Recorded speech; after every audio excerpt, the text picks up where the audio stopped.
Hello everyone, thanks for joining us here on Horizon. Well, for many Oklahomans, the current low prices at the pump are certainly welcome. And while we are paying some of the lowest prices in over a decade, those savings are coming at a cost to our overall economy. The energy sector in Oklahoma supports 1 in 5 jobs. And what that means for many Oklahoma families is job loss and reduced state services. Federal Reserve Bank does a quarterly energy survey, and what the latest shows is not much relief in sight. Chad Wilkerson is the Oklahoma City branch executive for the Federal Reserve Bank and visited us in studio.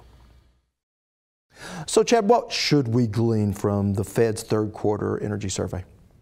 I think to some degree it was a little bit more of the same. So another decline in energy activity in the third quarter. I think the big change was in the outlook for the future. Back in the second quarter, oil prices had risen a bit, had risen from the 40s up to around 60. And so a majority of firms were expecting at least some stabilization, or maybe growth in the second half of the year.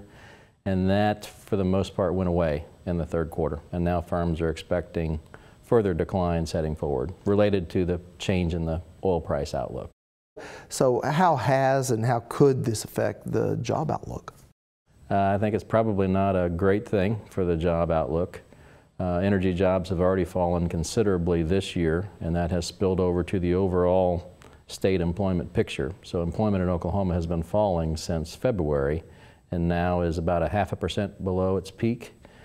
So if energy firms are planning further reductions in activity heading forward, that probably means fewer energy jobs that could spill over to other jobs. Could an uptick in any other of our business sectors, could it soften that blow? It could. We actually did a report on that last quarter as well, looking at if energy is going to be on the sidelines for a while, as it appears that it might be. What other sectors are really important in Oklahoma? How are they doing, and what might their outlook be? And so some of those that we found as being especially important, one is the defense sector, the aerospace sector, has been was hit fairly hard by sequestration in recent years, but recently has been stabilizing.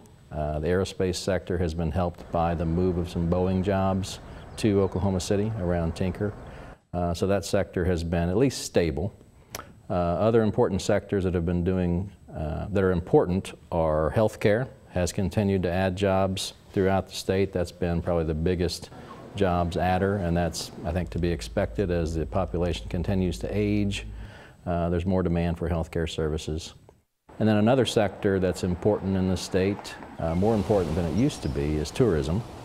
And that has done actually relatively well so far this year. I would think at some point that declining incomes as a result of problems in the energy sector would put a damper on that in terms of local use of tourism services, but visitors seem to be continuing to come to Oklahoma. Yeah. And while these are all certainly important jobs in important sectors of our economy, unfortunately, if the past is any indication, they don't pay what energy does. That's certainly true in the tourism sector. In terms of health care, it varies. Obviously, there's very low-paid healthcare workers, there's very high-paid healthcare workers. In defense and aerospace, those would probably be on average above average paying jobs. So they have the potential to make up for some of those job losses we've seen in energy. But the problem is the growth in those sectors hasn't been as solid as the declines in the energy sector. Any fears that this energy downturn, could it echo the recession that we saw 2009, 2010? I think that one was a little bit different because it was a worldwide financial crisis. It was a national recession, so there was a reduction in demand across the country. So other sectors of the economy, in addition to energy, were also facing difficulties. Housing, in particular, was hit very hard by that downturn. Manufacturing broadly was hurt by that downturn. Consumer spending was hurt. So far in Oklahoma, the main impact has been in the energy sector directly. There's been some spillover to parts of manufacturing. We've seen some weaker state sales tax revenue, but not to the degree and the breadth that we saw in that downturn. Now, I know hindsight is always 20/20, but the past is a great predictor of the future.